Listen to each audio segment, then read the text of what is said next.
So I was just, as I do, mindlessly just scrolling on Luke's channel.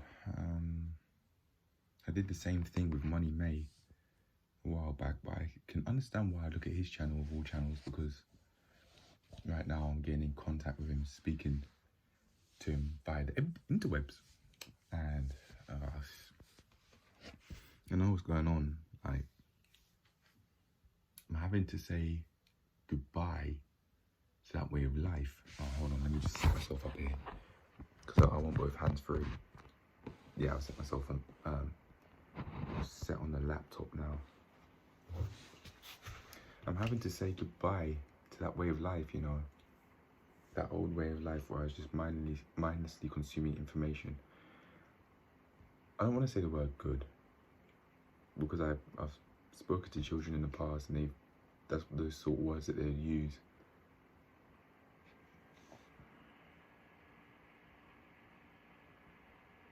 I don't want to sound like a child using the words good and bad. What do those words even mean? So let's pick something else. I know that this will benefit me. I know it will be I know no longer, like, I'm doing it for good. I'm doing my YouTube addiction, the addiction I created, for good in every aspect, both from the viewer's side, which I have done, and from the creator's side.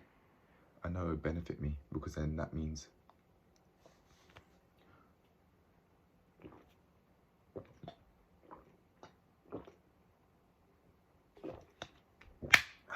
pardon me, because that then means that I'm putting myself in a position where I can further progress. I know it will benefit me, and I know what I have to do, but it's, I know what it's like. I know what the experience is like from start to finish, where I've come from a place where I was mindlessly consuming YouTube videos, and now I'm out of that shit. I'm classifying myself as out of that shit. But I would like to say I'm also out of just mindlessly consuming YouTube data, like looking at views on this channel and analytics and that, but I'm not going to just say that right here, right now, because my actions must reaffirm my beliefs first. I believe that I'm on the way to it, but it's just got to take enough time. And I know from how the viewer's side of overcoming that YouTube addiction went, that it's the first few minutes and few hours that are the most difficult. It's those that are the most difficult, and then when you've added something to replace it, that's when shit turns around. All of this talk I'm talking about, like, I know I'm telling the truth. I went out in nature. On the first day I really wanted to undo this for good. I went out in nature, I lied down on the grass. And to be fair, I can do the same thing. And I actually did. I did yesterday, but not to undo the YouTube addiction completely. I was just doing it to have a break and to be able to undo mental exhaustion. That's why I was doing it. And because I had those motives, it worked in that regard and that regard only. But if I go to nature, if I go and just lie down in the grass in nature to undo the creator's side of the YouTube addiction I've created, I think that will be it. If I do that, along with constantly write on a daily basis. If I write in the YouTube detox journal that I've made on a daily basis, then I think that's what's going to allow me to be able to truthfully say to name beginning with A and other people out there, I'm talking about someone who commented on the solving the YouTube addiction I've created for good this time, referring to that commenter. Shout out to you. I don't actually know if that's a boy or girl's name, honestly. Like, I'm not even chatting shit, and I'm not even saying that to mock you. I genuinely don't know. I'd be curious. Let me know, innit? Let me know. But man, I'm having to say goodbye. I'm having to say goodbye to that old way of life. And it actually reminds me of Hamza, due to his 1-year dopamine detox video. That thumbnail of him laying in bed with a fat smile on his face whilst he was reading a book. Could be all an act. Is it an act? I don't give a toss. I don't give a toss what he's doing. That's his business. He can stay in his whatever he's doing, talk about instant gratification and delayed gratification. He can yeah, he can do what he's doing over there. But I think if there's anything, it sounds very similar to that. Dopamine detox, that's what he was talking about in that video. I've forgotten what he said, but yeah. I do remember that thumbnail, and it just came to mind as I was talking about this. Really, man, really, I think this is it. This is me saying goodbye to that old way of life. This is me on a daily basis, day by day and bit by bit. This is me saying goodbye to that old way of life. This is me saying goodbye to this old physique. Look at this. Look at this. Look at this. Yeah, look at this over here. Look at these. I'm having to say goodbye to the person, the way of life I once lived. Not necessarily me. I'm not saying goodbye to me. I'm not killing myself. I'm not saying that. But, and I'm not mocking suicide when I say that as well, just to make that clear. I'm just saying goodbye. I'm having to say goodbye to my old self, my old way of living, my old way of thinking. With all of these things, I know that that's what's going to allow me to move forward. But it's just the start that's the most difficult. That's what one of the things that guy from the chip shop told me. That it seems to be true. That it seems to be a recurring thing in my life recently as I've been growing as a person. The hardest part is starting, he said.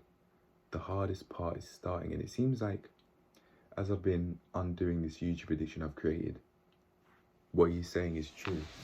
In my opinion, it seems like the most difficult part to being able to undo this sort of stuff is starting.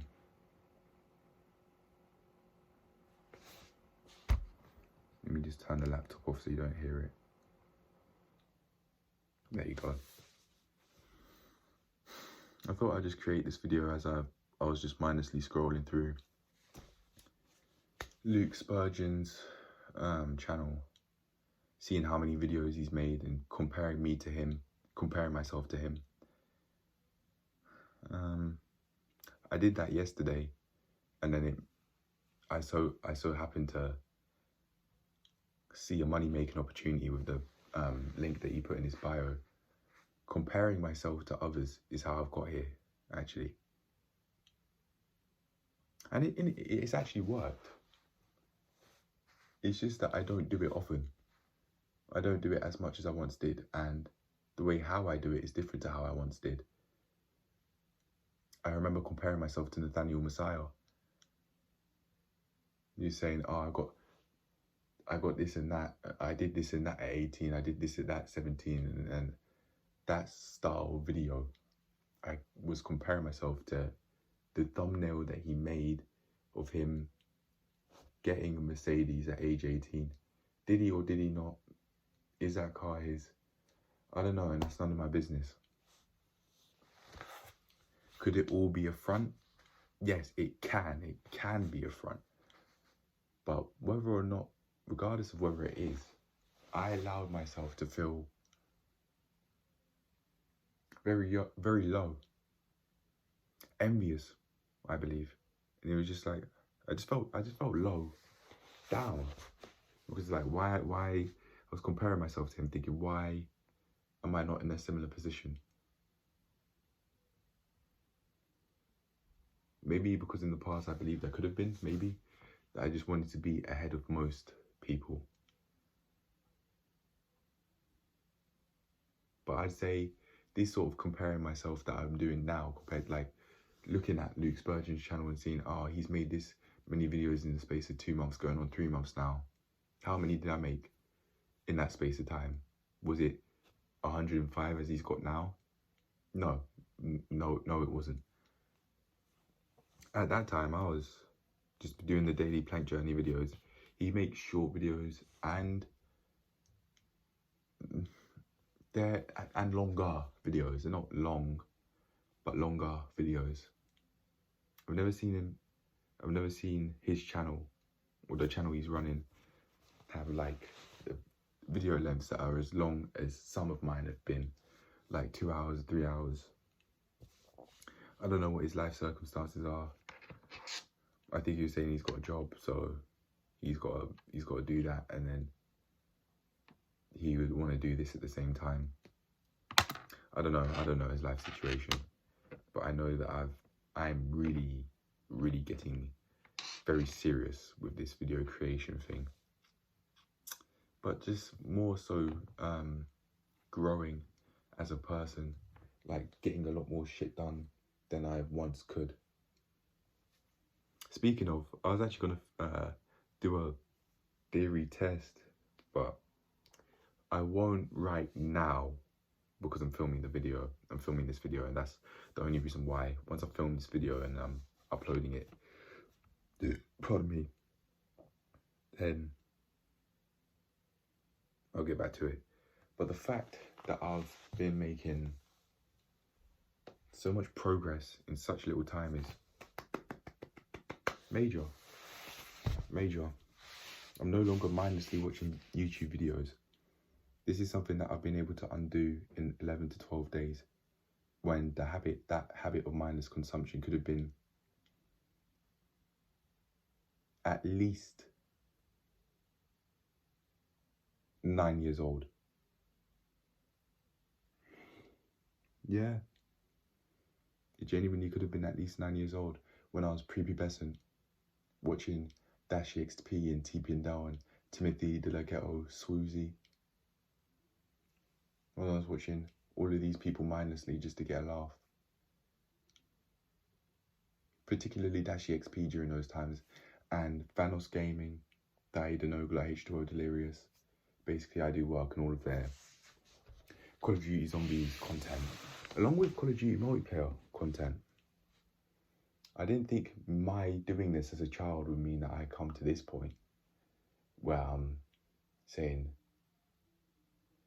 please don't do this as a child. If you're very young, if you've just become a teenager and you've just turned 13 or even younger than that, anywhere from like 12 onwards, I'm talking about children. Adults, I'd give similar or the same advice, but for children, if there are any children out there like 12 to 17 maybe, 12 to 19-year-olds out there, and potentially even younger if there are young people watching this, the piece of advice I give is this. I think you'd want stimulation. It seems like it, when kids are talking about their Pokemon games and that. Well, I was in the playground once very recently, and there are a whole load of kids and adults there, and I was hearing this one girl say, "You've only got one Pokemon game." I really think there are much healthier ways to go about looking for stimulation, but as a child, like a literal child, not even someone that's born into the real world yet, someone that doesn't even know of the real world yet, this person, I can understand They're looking for stimulation, but they don't know how to go about it in a healthy way or constructive way. Just any stimulation is a stimulant that they'll carry on using. I'm not talking about like hardcore drugs like cocaine and smoking and that. No, I'm talking about games.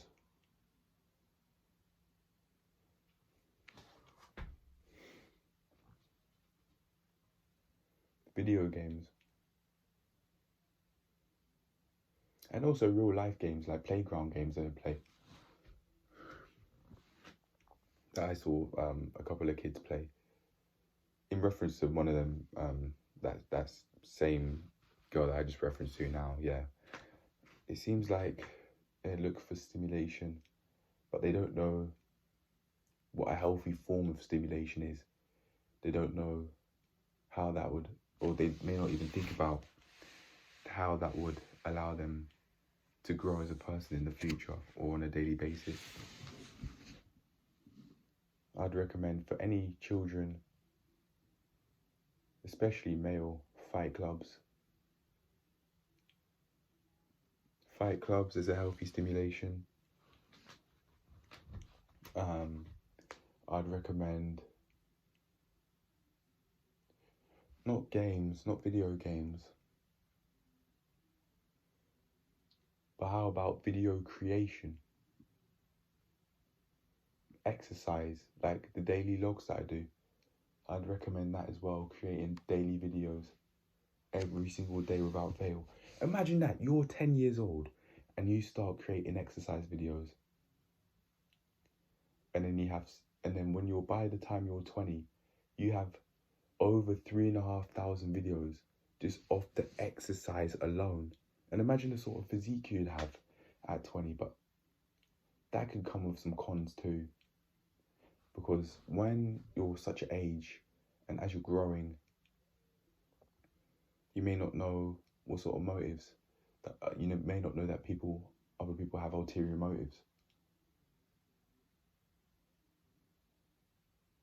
There was this one creepy guy on the internet as I was playing Xbox 360. This guy, we were playing, we were just in a lobby together, in a Call of Duty Zombies lobby together, and we got to a fairly far round, maybe like round 20 something, maybe round 22. I think on Origins on Black Ops 2 on the Xbox 360, and we thought, yeah, that was a pretty good game. So we kept on playing those games together, and then we start talking. And then when we start talking, he asked for my phone number. Don't do that shit. Do not give it out. Not to a random stranger you've never seen in your life. Not worth it. Instead of giving it out, let that person know that you feel uncomfortable with doing such things and that you absolutely will not do it. And then if that person asks again, no, tell them you feel uncomfortable and that you'd leave if you asked again. And then if the person asks again, leave. Act on it. Especially if you're feeling uncomfortable, act on it. There's no need to lead people on. Just act on it. No stranger danger. You don't know what that sort of person would want to do to you or want to do with your contact details. So that's really the only con I'd say there is that I've thought of just very quickly. That kids may not know that there are people out there that want to do harm to such young children.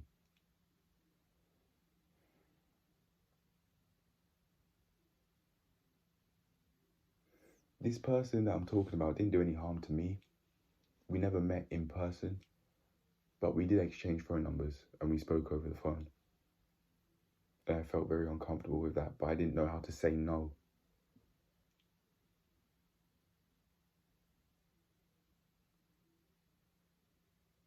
Or sorry, let me try that again. I didn't know that I could say no. I didn't know that I could reject the offer.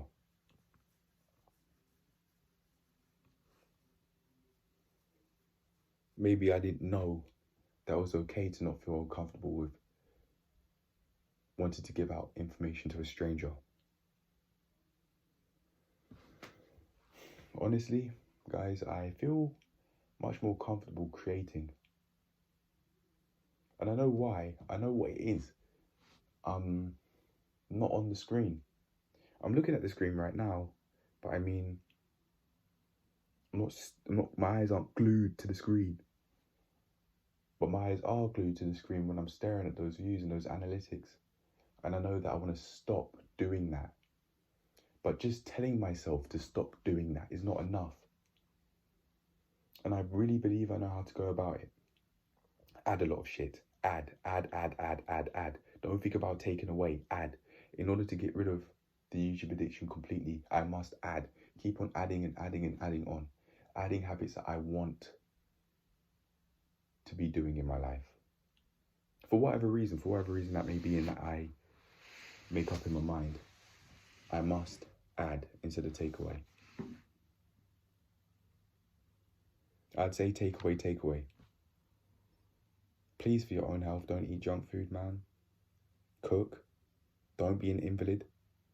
Instead of being an invalid, why not learn how to cook? Think about it this way.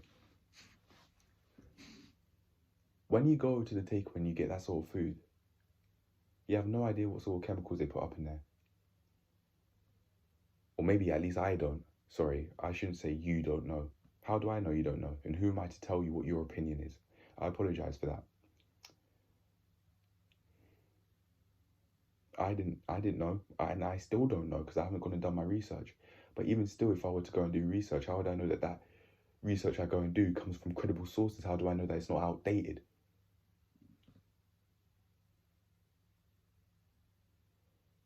How do I know that they aren't chatting shit? And how do I know that what they're saying is trustworthy? Whose mouth is it coming from? How qualified are they to talk on the matter?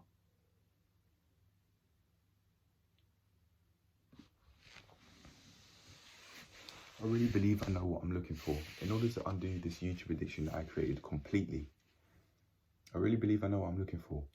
Stimulation.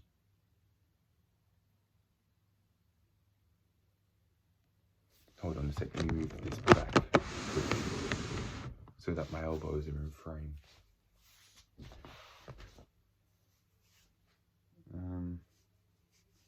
Yeah. I really believe I know what I'm looking for. Stimulation. And do I know how to go about finding it? I believe I do. And in my head I said yes. Every single day I've got to write down in the journal.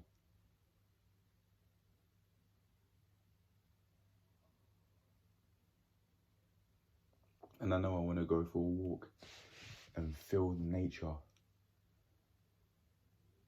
I know where I want to go. I do that to feel the nature and then just really just chill out. I mean, I'll do the theory test, I'll do the productivity, and then yeah, I'll get on with it. I'm actually gonna make a note of it now, because that's what worked with the viewer side of things. Go out in nature, feel the grass in between my fingers as I stroke the grass. Maybe pick some of it off the ground and roll it into balls. Allow my entire body to touch the grass. Even if I'm wearing a hoodie, so I don't get dirt all over my arms. That's okay. That's fine. But I've got yeah. When I'm going out to nature, I've got to go out for that reason. I've got to do it for that reason, to, in a sense, cure. That's the word that I'm coming up with in my mind now. Cure that addiction that I created. And I must understand that it may take time.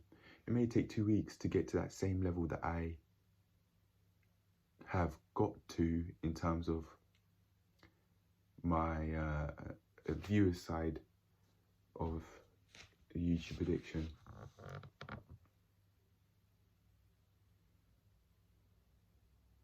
I know where I want to go. and I'll do a couple of things here and there. I'll do the mock test, the basic theory test to get into learning about theory again, because I'm interested in passing my practical driving test. I've already passed the theory test, but I need to pass my practical driving test, and then from there I'll do some extra sort of driving courses like the Pass Plus, just so that I can be the best in what I'm doing. I was telling myself it's time to be the best in one of the videos that I made around 2 to 3 weeks ago. It's time to be the best. So in order to be the best, I've got to do a lot.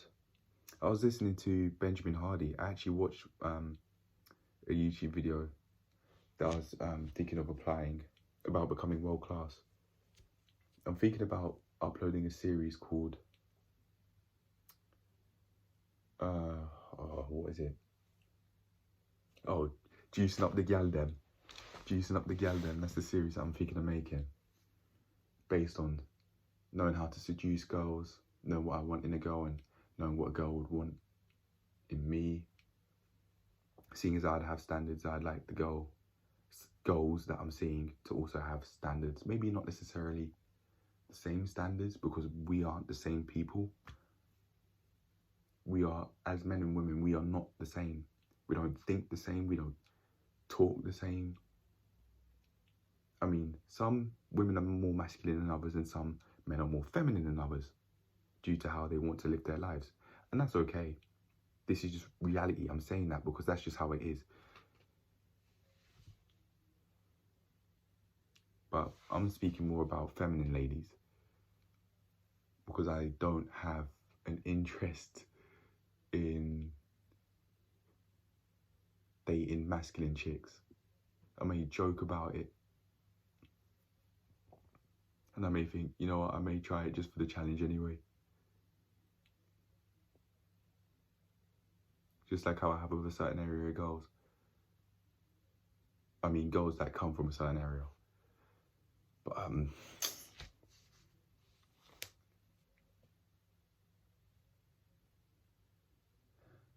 yeah, I really believe that I'm looking for stimulation, and I want to add. And then as I do that, I'll be more than fine. But yeah, I want to get on with it. I know what I want to do. I want to go out in nature again, and every single day I want to write in the YouTube detox journal. So detox, I'm going to write, I've written down detox journal and go out in nature. I know where I'm going to go. So yeah, I keep on saying that as if you guys can actually use that information, but no, I just really have it in my mind. Yeah, that's why I'm saying that anyway. Is there anything else to say, really? I've just got to go and do it, really. I'm having to say goodbye to an old way of life where I was mindlessly consuming, and I understand from undoing the viewer side of the YouTube addiction that I created. I know what it's like. It's the most difficult part is starting the first few minutes, the first few hours, but when you change, when you add something, for example, for me, that was going out in nature. For me, when I went out in nature and I felt the grass beneath me and I lied down on the grass in the park, mind instantly changed. Like the flip of a switch, because I was going there with those motives of wanting to undo that YouTube addiction from a viewer's side. My mind, like the flip of a switch, it changed. Am I saying that this will necessarily work for you? Nope. But if you keep on making efforts to actually do what you want to do and undo what you think the addiction you've created, then I'd advise you to do something similar. Write every day. Not 3 times a week, not once a week, but every day in the detox journal. 10 minutes. 10 minutes every day. 10 minutes every day. And I bet, what are the odds that you'd be able to get down a lot more than you'd think? 10 minutes can go very fast, can seem to go very fast if you're just mindlessly consuming one video to another, and you're watching one video for 1 minute, and then you're going on to the next, watching it for the same amount of time, and then the cycle repeats. Hence, you may think 10 minutes is a long time. No, hence you may think 10 minutes is a short time, but in reality, you could get a lot written down in the space of 10 minutes if you just keep on doing it every single day, especially if you could touch type. Look without typing, as you're typing, you're not looking at the keyboard, because you know where they are, you know where the letters are from muscle memory, because you practiced that skill, which is what I've done. I started doing that in April 2020 because I wanted to type fast so I could more efficiently work through university assignments, but university didn't work out. That wasn't the way of life that I want to live, truthfully. I experienced a lot of stress. My physique was becoming overweight and potentially morbidly obese. I wasn't talking to many people. I certainly was talking to people, for sure, but the only time I really talked to people was when I was in the gym or if I was going to go get some chips.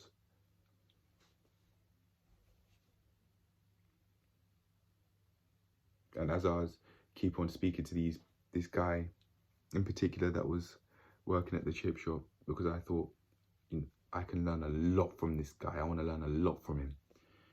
And the information that he was giving out for free. I don't mean in like a course or anything like that. No, just speaking to him. He's saying, I'm willing to speak to anyone that's willing to listen. And I was one of potentially the very few that were willing to listen. And hence, I have a friendly connection with him. We're not friends, but, well, not in my opinion anyway. We're not friends, but we're on friendly terms, and I really believe I've learned a lot from that man. In certain aspects of life, I'd really say I'd like to aspire to be like him, like the money, for example, but I don't want to be a restaurant owner.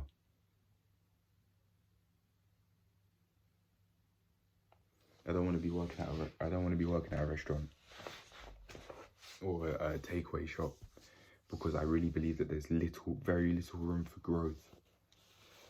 Because you're just standing, maybe you're walking to go slice the kebab meat off the rotisserie, and then you go sit down because there's no one coming to the shop for a while, and then someone comes in. Like, I don't want to live that sort of life for decades. No. If I change my mind and I want to create restaurants in and out of the UK as I used to, then cool. But I've got to have my own I better have very fucking solid reason for it. And I can trust in myself that I will. If I actually do change my mind and I want to go through with that, yeah, I will have solid reasons in my mind as to why I want to go and do that. And I'll be in a much more, I'll financially be much more eligible to be able to run a restaurant. I would have been earning so much money that I can't even think of, maybe even millions, to be able to open a restaurant. Yeah, like I've got a lot of thoughts on my mind, and this is one of them. Undoing this YouTube addiction that I created completely.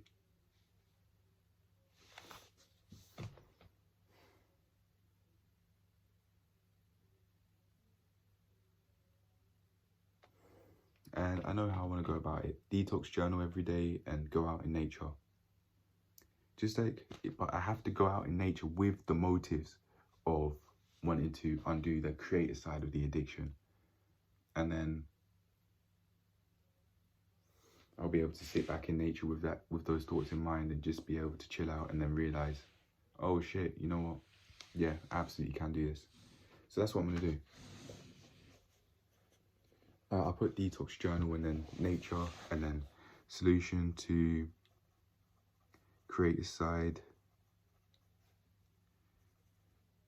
of YouTube addiction.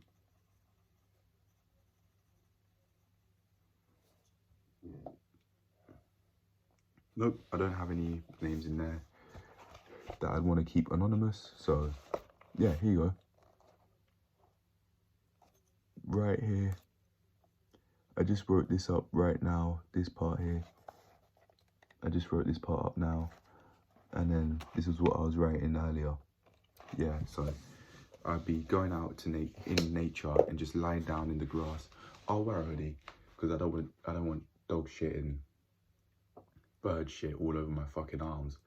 But I don't want it on my head either. So yeah, I'll certainly be wearing a hoodie, and I'll just chill out. I'll just chill out, feel the grass, enjoy it. Yeah, I want to go to where I want to go to, even though I understand that there could be teens there that that I've seen in the past go to a skate park. In reference, go to the Day 80 log if you don't know what I'm talking about. I felt a lot of fear towards the skate park and Joseph and his brother, because I thought that those two people potentially could be the people that kill me, because of the dreams that family members and family friends had, in which I was, I think it was in which I was murdered, and then on the same day I had, or very close to those, to the day of those dreams that my family members and family friends had, I almost got robbed twice. And then I understood those dreams, instead of taking them as a warning, I understood them as I understood them and made myself think that those dreams were a prophecy, not a warning.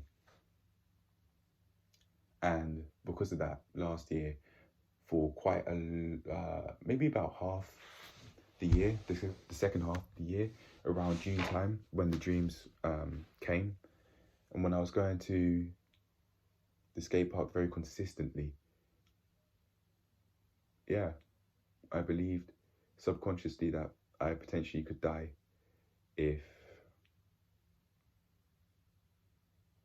I see groups of teenagers, one of which looks like Joseph. But even though I know kids can be out in the park, I know they're not murderers, they're not going to try and kill me. Have there been child murderers? Yes, and I don't need statistical knowledge to go and prove that. Yes, there have been. But I mean, seriously, which child is going to be out there with their shank? Which child is going to want to kill me, of all people? What have I done to them? Just because I called someone fat to one of their friends, like, that is a big deal.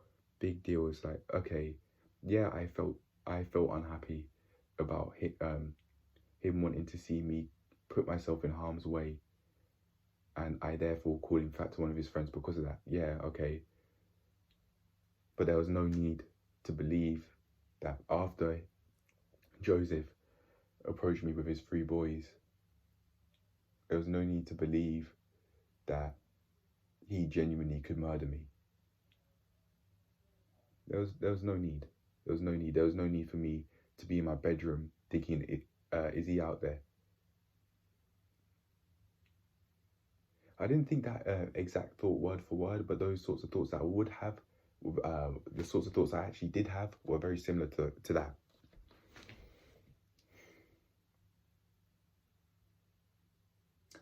I sometimes would think that in my bedroom as I look out the window, and I think that very often.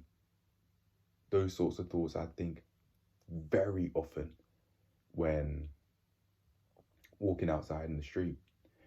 And it's only now I'm just starting to get used to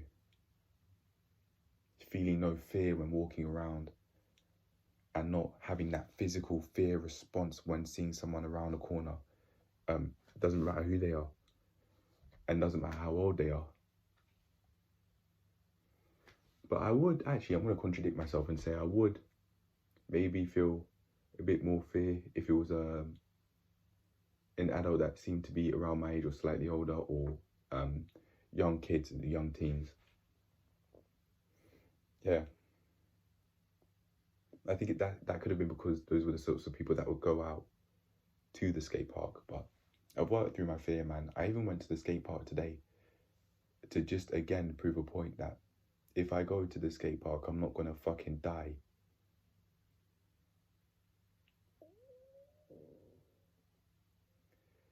this may seem random. Me talking about this may seem random. But maybe that was a part of it. Maybe my YouTube addiction was a part of, maybe that was just another reason to go onto YouTube because of that. To be able to escape that reality that I made in my mind, that I could potentially die I could potentially be murdered at any time when walking around on the street. I've never thought of it in that way, but maybe.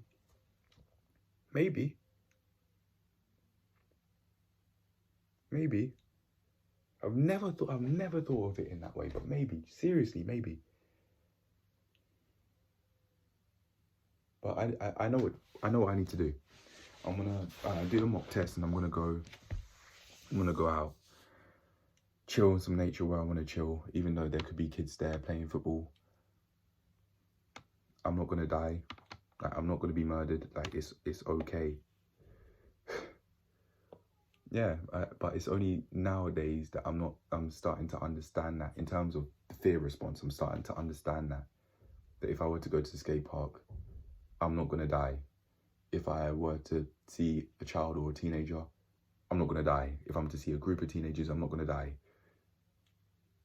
I'd have to show that fear response that that's the case, so that the fear response that I would have calmed down because of the actions that I've taken in order to do that, in order to make that happen. If there's any place I'd advise you to watch, or any place I'd advise you to go and watch content based on this, is Therapy in a Nutshell, and in particular her video based on re-exposure therapy. Understanding that has helped. And now I've gone to a place where I used to fear the skate park and would avoid that area. I'd avoid the skate park and I'd avoid the park because I thought, genuinely subconsciously, I thought that I could die if I see a group of teenagers. I could be murdered if I see a group of teenagers.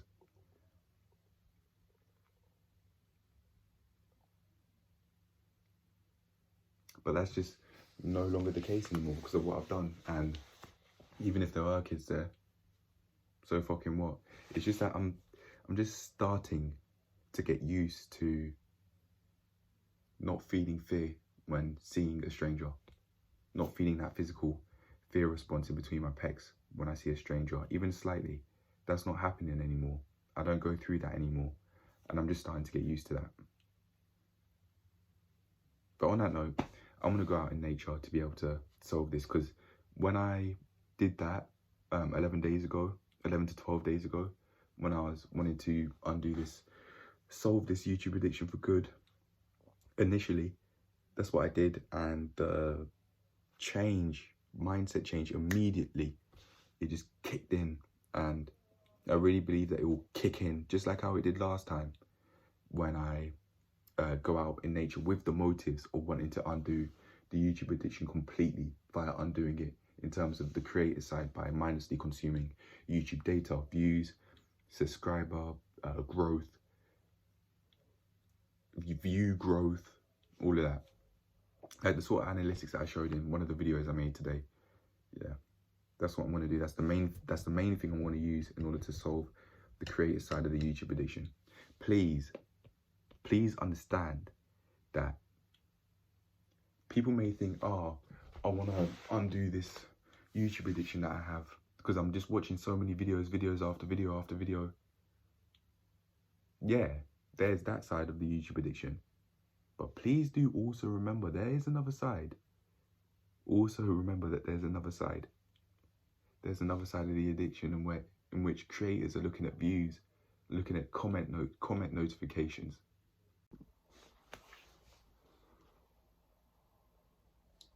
I think that's it. I'm done. And now, from this day onwards, I'm going to be able to say that I solved my addiction for good this time, completely. And I'll wear the hoodie that I said I visualized myself wearing when making the video, just to prove a fucking point that really you absolutely can change your way of living. But the way how you do that It's not by taking away, it's by adding. But I'll just show you guys that. I'll just let you know. Yeah, I'm gonna go out in nature and go and do my detox journal every day, talking about wanting to undo my addiction and that, and how I'm going about it, and how I'm improving, my experiences of how I'm improving. And I can rely on my consistency now, so I can really trust in myself when I say I'm undoing this addiction. I can trust in myself when I say that.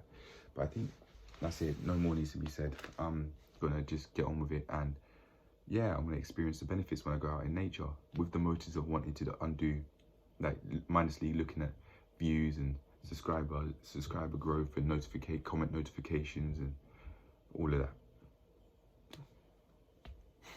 It's only a matter of time when I make that serious video. But for now, I'm gone. When I say that serious video, I'm talking about the one where I'm talking about I've undone the YouTube addiction for good this time. It's only a matter of time. But anyway, I've got to get to it, and I'll see you later. Bye.